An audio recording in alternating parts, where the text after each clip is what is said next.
तो freelancing start कर दी, रुपए भी कमाना चालू कर रहे हो, ठीक है, लेकिन ये मिस्टेक्स कुछ बता रहे हैं जो कभी मत करना, नहीं तो लाखों का नुकसान भी हो सकता है, ठीक है।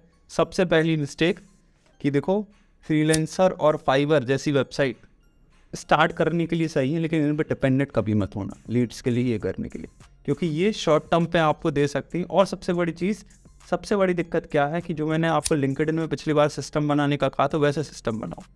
फ्रीलांसिंग फाइवर में आपको कंसिस्टेंट क्लाइंट लाने के लिए और अपने नीश में क्लाइंट लाने के लिए आप फिगर आउट करोगे, जो हाई टिकट क्लाइंट लाने के वहाँ दिक्कत हो सकती है, ठीक है।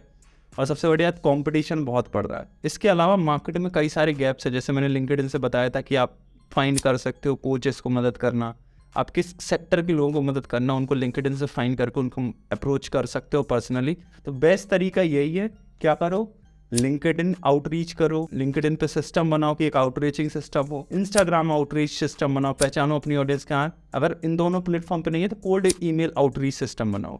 इन तीनों की मदद से रेगुलर ये चीज सिस्टम चलता रहना चाहिए। कोशिश करो कि दिन में 1-2 लोगों का हमेशा रखो, मतलब एक तीनों प्लेटफॉर्म पे। ये तो हैबिट हमेशा आने वाले जब तक फ्रीलांसिंग लाइफ में हो जरूर करो, लेकिन 4-5 भी कर पाओ तो बहुत बढ़िया, लेकिन 1-3 पे हमेशा रखो, ठीक है। अब बात करते हैं दूसरी जो सबसे बड़ी दिक्कत रहती है कि हम मोटिवेशनल वीडियो में बने रहते हैं, ठीक है, और हम जॉब को सोचते हैं 9 to 5 है, या इंटर्नशिप कौन करे, दूसरे के अंडर काम करना, ये करना, और यही सबसे बड़ी गलती कर देते हैं। मोटिवेशन में तो है कि रुपया आने लगा या चीज़ें होने लगी, इसलिए शुरुआत के कुछ समय में पार्ट टाइम जॉब या इंटर्नशिप जरूर देखो। पार्ट टाइम जॉब कहाँ, जैसा बनना चाहते हो तुम, कोई एजेंसी होगी, कोई ऐसा फ्रीलांसर होगा, उसके साथ वर्चुअल असिस्टेंट बन सकते। भले ही तुम 15-20 हज़ार रुपये कमा रहे हो, वो तुम्हें 2,000 रुपये दे रहा है, लेकिन ट्राई करो उसके साथ रह के काम करने का। वो अगर तुम्हें लग रहा है कि यार 2 लाख रुपये महीने कमा रहे हैं, मैं 15,000 कमा रहा हूँ, तो उसके साथ चाहे 2,000 की जॉब पकड़ लो, पार्ट टाइम 3-4 घंटे देने पड़े, करो।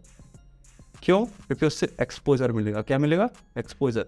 फिर इंटर्नशिप कोशिश करो कि ट्राई करो कि 1-2 इंटर्नशिप पकड़ पाओ तो पकड़ो। अपने ड्रीम लोगों को पहचानो कि ये मेरा ड्रीम फ्रीलांसर है, या ड्रीम एजेंसी खोले हुए हैं, उन लोगों को पहचानो, उन लोगों को ऑफर करो हेल्प, कि मैं हेल्प कर सकता हूँ, उनके साथ काम कर सकता हूँ। काम करना स्टार्ट करो, 6-7 महीने में आपको पता पड़ जाएगा कि भैया ये क्या, बिना किसी कोर्स के ये करके आप डिपेंड रहोगे कि कोर्स कर लूँगा, ये कर लूँगा, सीख लूँगा, ठीक है, लेकिन बिना किसी कोर्स के भी आप बढ़िया से सीख पाओगे क्लाइंट कैसे डील करते हैं। अच्छा, एकदम से क्लाइंट की दिक्कतें आती हैं तो कैसे हैंडल की जाती हैं, ये करके जी जाती है। हो सकता है आपको कोई नॉन इंटरेस्टिंग टास्क करना पड़े, एक इंटरेस्टिंग। तो मेरी फ्रीलांसिंग और सबकी फ्रीलांसिंग से अलग हुई। मेरी फ्रीलांसिंग है कि कल के दिन आप ग्रो करके अपनी टीम भी बिल्ड करो, एजेंसी ओनर भी बनो। मैं इस पर्पज से आपको फ्रीलांसिंग सिखा रहा हूँ, ठीक है। तो जॉब और इंटर्नशिप जरूर जैसे ही मौके मिले जरूर ट्राई करना। अब आते हैं तीसरा कि भैया यहाँ सीखे हैं नहीं, फ्रीलांसिंग स्टार्ट करना चालू नहीं किए, हम क्या करते हैं कि भैया 4-5 इनकम सोर्स बनाने के लिए हम तुरंत अपना कोर्स लॉन्च कर देते हैं, ठीक है। हमने कमाए नहीं 54, कमाए 10-15 हज़ार, हम सिखाने लग जाते हैं कि लाखों रुपए कैसे कमाए फ्रीलांसिंग से, ठीक है। और कोर्स लॉन्च कर देते हैं, सोचते हैं कि भैया 1,000 रुपये का कोर्स बेचेंगे और उससे आएगा। और ये सबसे बड़ी मिस्टेक है, ये मैंने भी की थी। आज के 2 साल पहले ही जब मुझे फ्रीलांसिंग में कुछ नहीं था, मैंने अपना 1,000 रुपये का कोर्स लॉन्च कर दिया था, और उस पर फोकस करना ये सबसे बड़ी मिस्टेक थी। अब मैं इस समय पे आ रहा हूँ कि मैं यूट्यूब पे सिखा पाऊँ। अभी भी मैं फ्री पे सिखा रहा हूँ, आगे चल के मैं पेड कुछ लॉन्च करूँगा, लेकिन अभी तो मेरा गोल यही थी। सो ये फोकस रहो कि मेन फोकस क्या होना चाहिए सबसे पहले, कि 20-30 लोगों के साथ काम करो, क्लाइंट के साथ, उनको रिजल्ट दिलाओ, ठीक है, रिजल्ट दिलाओ।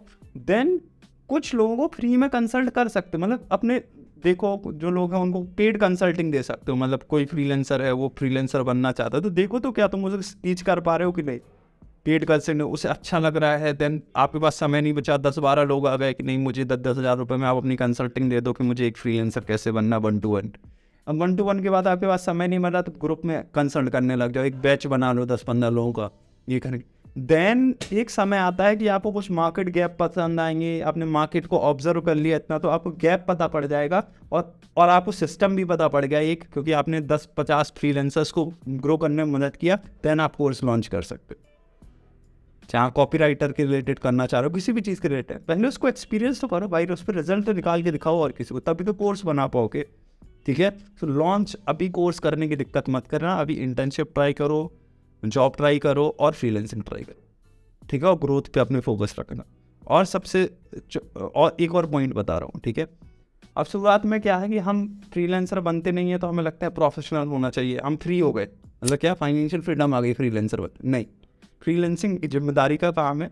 अगर आप यहाँ पे जिम्मेदारी नहीं लोगे, जिम्मेदारी मतलब क्या, आप ये बोलोगे क्लाइंट को कि मैं सिर्फ Monday to Wednesday 4 hours work week करता हूँ, मंडे टू फ्राइडे बस मैं काम करता हूँ, मैं मंडे से थर्सडे बस 4 दिन काम करता हूँ हफ्ते में, और वो भी 12 से 4 अवेलेबल रहता हूँ, उसी बीच में काम करूँगा और बाकी मैं काम नहीं करूँगा। तो यहाँ पे ख़ास तौर से देखो, ग्रो तो कर जाते हैं ऐसे लोग भी, लेकिन मैं बताऊँ हमारे जैसे कल्चर में हसल कल्चर है, वहाँ पे डेवलप करने में थोड़ा आपको इशू होगा, क्योंकि हम लोग थोड़ा जर्नलिस्ट स्पेशलिस्ट बनते हैं, ये हम जर्नलिस्ट काफ़ी सारी काम करते हैं फिर स्पेशलिस्ट बनते हैं। तो यहाँ पे आपको ज़्यादा एफर्ट डालने की ज़रूरत है। यहाँ पे आपको क्लाइंट को फोकस करना होगा कि उसको ज़्यादा से ज़्यादा रिजल्ट कैसे मिले।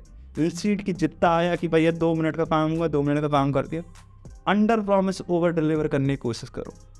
देखो कि आज जो क्लाइंट 10,000 पे कर रहा है उससे मैं 1 लाख कैसे ले सकता हूँ, कैसे 10 लाख की वैल्यू, उसको ही कैसे 10 लाख की वैल्यू डिलीवर कर सकता हूँ। ठीक है, ये रिएक्टिव अप्रोच मत रखो कि नहीं मैं जितना होगा उतना, बल्कि प्रोएक्टिव अप्रोच रखो। ठीक है, अब लास्ट पॉइंट, ठीक है, और सबसे बड़ी चीज़, देखो काम में मत घुसे रहो, अपने ऊपर भी काम करो।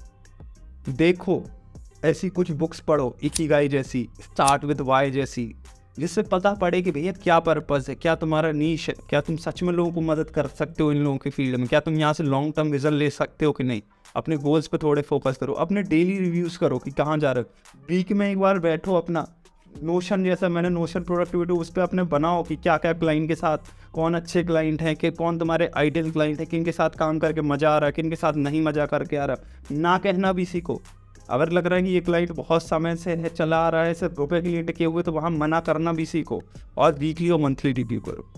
ये सब चीज़ें ध्यान में रखो शुरुआत में, क्योंकि लॉन्ग टर्म खेल रहे हो फ्रीलांसिंग, पार्ट छोटे मोटे गेम के लिए आए तो मत ध्यान रखना, लेकिन ये चीज़ों का ध्यान रखो। डेफिनेटली आप बहुत बड़े फ्रीलांसर बनोगे, आप फ्रीलांसिंग एक पर्सनल ब्रांड भी बनोगे, क्योंकि आप एक बेसिक्स को ध्यान में रखते हुए चल रहे हो। ठीक है, सारी फंडामेंटल्स को ध्यान में रख रहे हो, कल के दिन एजेंसी भी खोल पाओगे, जो आप करना चाहते हो वो आप कर सकते हो। ठीक है, तो इसको ध्यान में रखना, और फ्रीलांसिंग जर्नी फाड़ो एकदम। कम्युनिटी दी है नीचे, न्यूज़लेटर कम्युनिटी, उसको क्लिक करोगे तो आप मेरी ईमेल और व्हाट्सएप में ऐड हो जाओगे, आप मुझे DM भी कर सकते हो वहाँ से, और कोई भी इशू है पूछो मुझसे। बंदा अभी वीडियो देखता है अनुराग करके, उसने मेरे से कल पूछा कि भैया ये इशू आ रहा है, मैं इस लेवल पे पहुँच गया हूँ, कैसे और लेवल पे पूछो मेरे से। ठीक है।